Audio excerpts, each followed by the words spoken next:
13.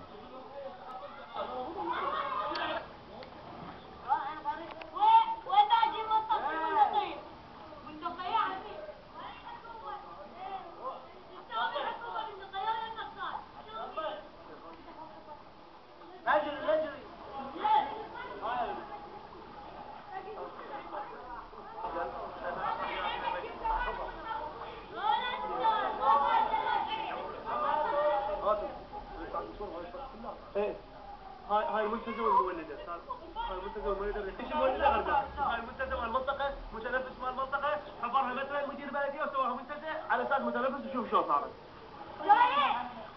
هذا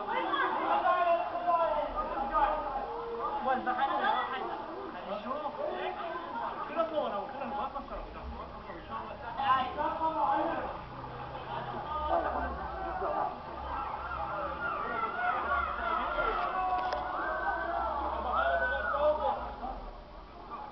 مثل ما تشوفون هذه هي الحلة منطقة 19 تموز. هذا الحي بالكامل منكوب. المفروض انه يعلن حاليا في الحلة او العراق وكله منكوب حاليا. يعني منطقة تشبه منطقة اخرى. يقبلوها هم دولة يقبلوها. يقبلوها هاي هيجي. يقبلوها نعم يقبلوها. شوفوا مشونا على طريقة اللي يشوفونها بيها شوفوها. يعني يتامى هاي بيجي صغير هذا بيت مال يتامى ومرة كبيرة حتبدلها فوق السطح.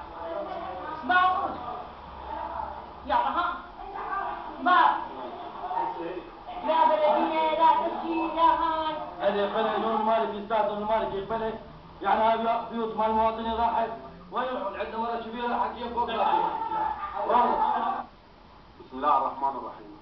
أنا بس مجرد أريد أوصل بس نقطة بسيطة للمسؤولين مال محافظة بابل، إنه أنا وضعيتي طالب دكتوراه ويعتبر بيتي أعلى البيوت بالمنطقة، وأنتم تشوفون الوضعية من خلال هسه التصوير اللي راح يظهر على الكاميرا.